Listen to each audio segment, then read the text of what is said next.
So yesterday, a couple of Zelda Dungeon staff members got together and definitively ranked the dungeons from The Legend of Zelda: Link's Awakening. We're here to do the same thing with The Legend of Zelda: The Minish Cap. The dungeons are fresh in our mind. Let's start off with the first one, Deepwood Shrine. What are your thoughts? I don't like it. I think the barrel mechanic is interesting, but it's not fun. Like, it's kind of clunky, and you always miss the hole. Right. And then there's the spores around everywhere that slow you down. See, I'm actually of a different opinion. I don't really like it either, but I do like the barrel part. It's when you fall down and you're on the lily pad and you have to use your gust jar to get around. Every segment like that seems to just halt the dungeon's momentum to a stop. The gust jar is a cool dungeon item, though. Chew, not so much of a good boss, though. Yeah. Yeah. Gust jar's interesting because it has so many uses. I feel like it's just little things like the recoil and like adjusting your angle and things. It's kind of a pain to use sometimes. I always find that I go to use it and I'm facing the opposite direction of where I need to be, and I don't know how exactly that happens. But Deepwood Shrine, I would say, is maybe like a C+, maybe like a B- if we're being nice. Let's move on to the Cave of Flames, affectionately known as the Cave of Flamos within the Zelda dungeon community. I like this dungeon. I'm partial to anything with a minecart. Yeah. The cane is a really great item. It's used in a really well. It's used in a good fashion when you get to the final boss. The mini boss to get the cane that's forgettable. Awful. Yeah. Those things are terrible. The spiky chews. Other than that, though, I'd say that this is a solid dungeon, probably better than Deepwood. It's very linear, which is fine because you don't really want to get lost in a fire dungeon. No. It's just really fun going through all the minecart rooms, and especially I like the end when you're flipping all the tiles in the big lava room where the boss key is. Yeah, so I think we're probably okay saying Cave of Flamos. And then, okay. For sure. Let's move on and let's go to the Fortress of Winds, which I think is a pretty decent dungeon.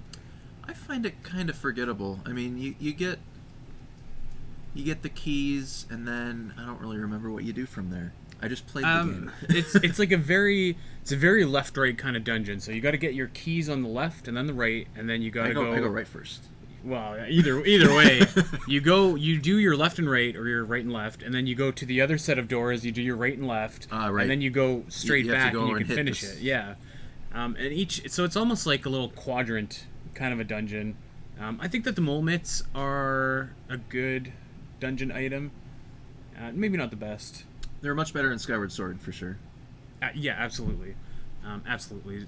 But the final boss is really good in this one, I think. The mole mitts aren't used much in that dungeon aside from side stuff. Yeah, not really. You barely use them at all, actually. And they're incredibly easy to miss if you don't know where you're going. It's that random wall that you have to bomb. It's well marked, but it's easy to miss, most walls would at least have like a little bit of a crumble or a crack in them or something, and this one doesn't have anything. That's weird. Like you have a well-defined way of marking bombable walls. I guess they wanted to make it a little more obvious, but not too obvious. I don't know. Yeah.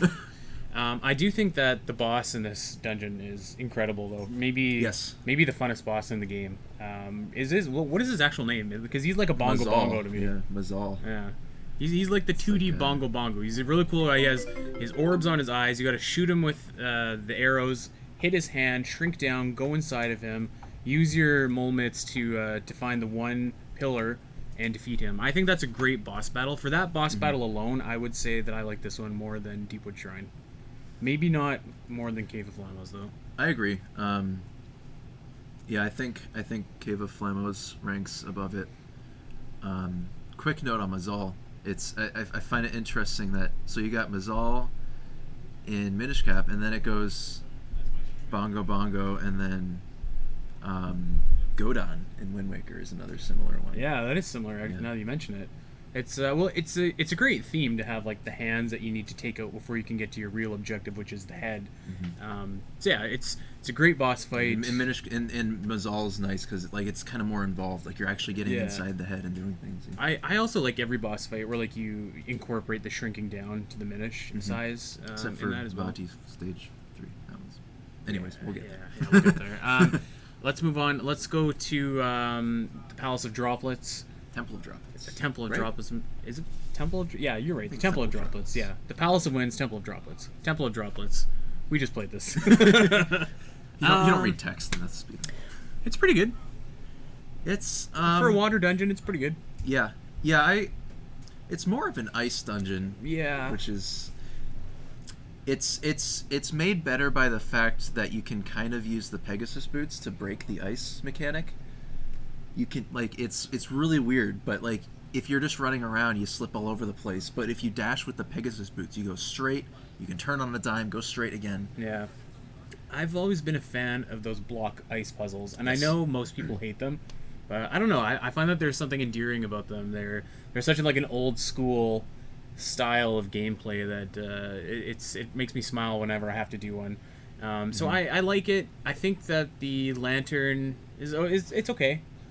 They do manage to get a decent amount of use out of Yeah. it, but lantern's never really a particularly exciting item in any game. No, they're not something. They're not a sexy item that you get. It's just a lantern. It feels like you should just buy it for like 20 Right. rupees at the beginning of the game. The final boss fight.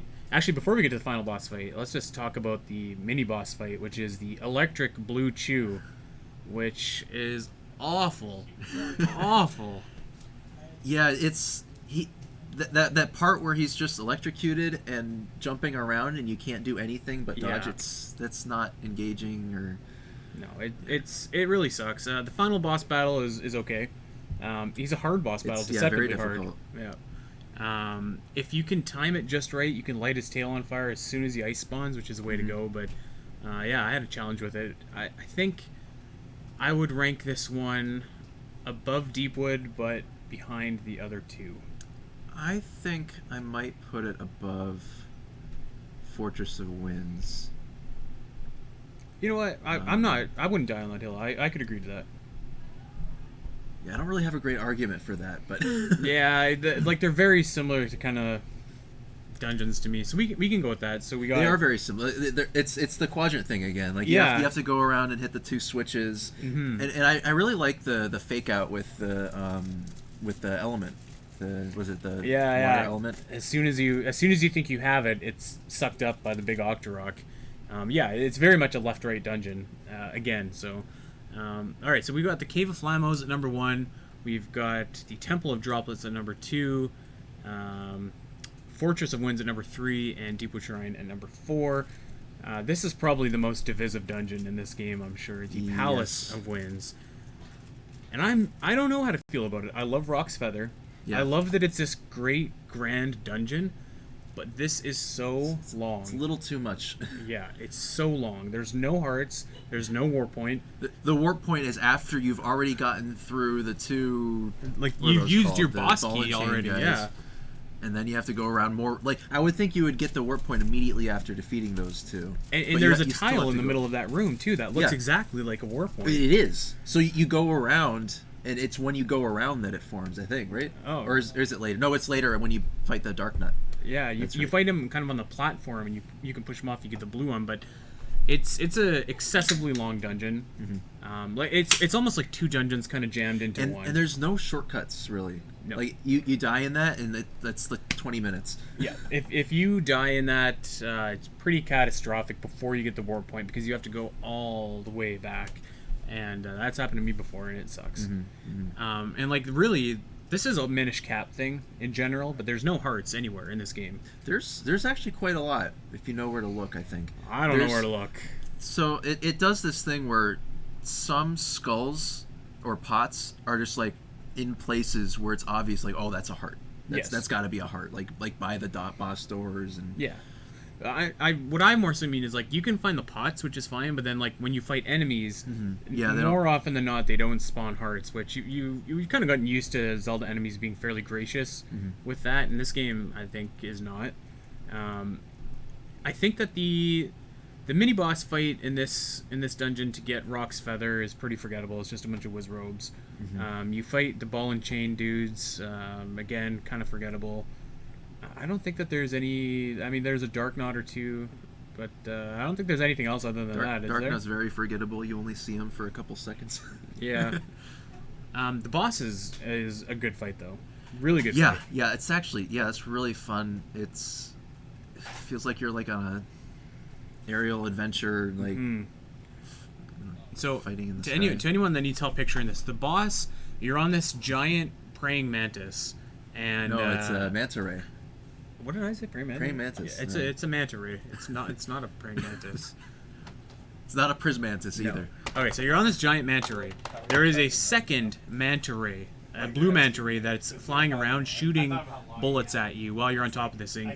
You have to break apart into 3 links and slash to the different eyeballs and hack him while dodging all of these different projectiles that are coming in to get you. It's a bullet hell. It's a bullet hell in a Zelda game. It is, What yeah. can you ask for? Like, And then once you have actually slashed his eyes enough, you have to hop onto the second flying mantis. Let's just go with mantis. that's even worse. God, manta ray. Manta. You have to hop on to blue manta ray. What's it called? It's called Georg, isn't it? Or something Georg? Is it? It's some variation of Georg, which is weird because Georg isn't the manta ray either. I do miss that they don't like display the boss names. Yeah. In this one, yeah, I always like that feature in Zelda where they have like little subtitles and then like the boss name. I like that.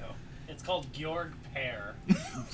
So Georg Pear, probably called Pear because there's 2 of them. so you got to jump on this other guy and slash his eyeball, but then you got to jump over his tail when he does It's a, like a little game of clockwise. jump rope there. Yeah, it's not easy, and it's a very difficult fight after a very, very long dungeon, and there's no fairies right before it, which is kind of a kick in the nuts. There's like 5 or 6 hearts though, which is there's some hearts, yeah.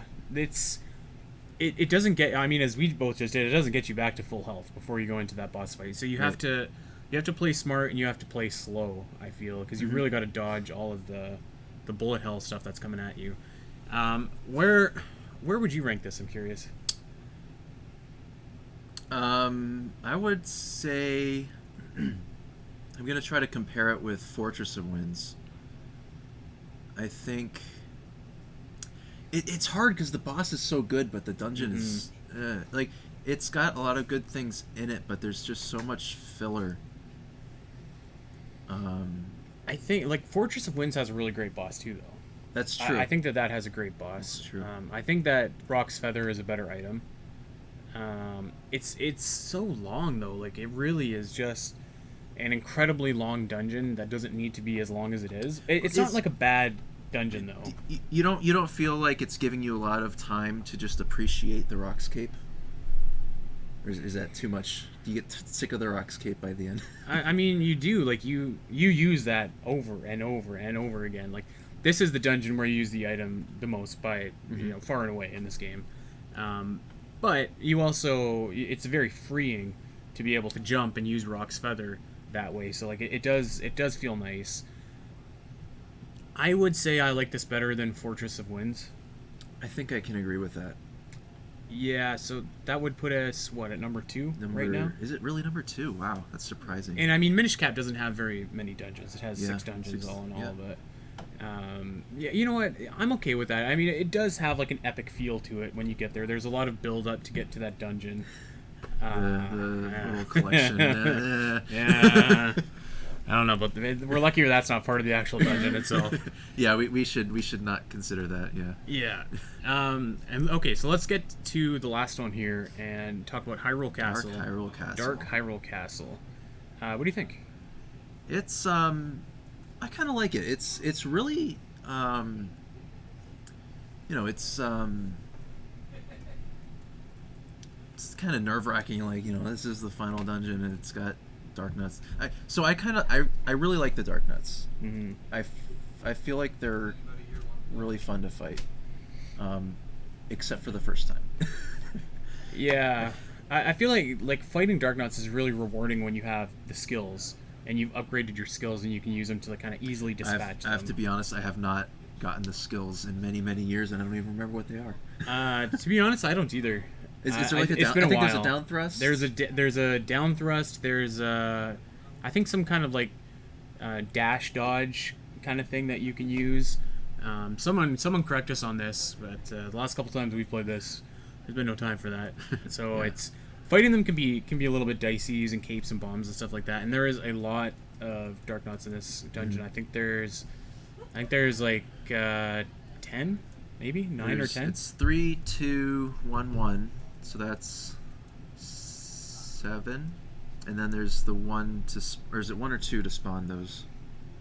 I think it's a double fight to start with. You got I think it's a double fight, and then you've got the 2 and 2, 1 and 1, and then you've got the 3 right two, before 2, Vadi. 1, yeah. So there's a lot of these things is the point. So you kind of have to be ready for that, and if you're okay with that, if you hate that, then you're not going to like this dungeon. I feel like there is a lot of clever puzzles that involve the spinning of the four links using their synchronized slashing to like hit cannonballs back and stuff like that, which can be hit or miss. I hate those puzzles. I love them when they work. When I do them on the first try, I'm just like, God, I'm awesome. But when they don't work, it's like, this is the worst. It's the worst. Easier to navigate than I remember it, but still lots of little things that you can go and do. I think the final boss fight with Vadi is a good one. I think he's one of the better Zelda characters. One of the longest final bosses in the series. I don't know. I think I would rank this maybe number 2. I'm thinking We're almost done. 3. I could go with 3. Yeah, because the Manta pair is just so fun, and that's what it's Georg pair. Georg Mantis pair, you mean? He was trying to say praying mantis earlier. Okay. All right. So there it is. So your final rankings.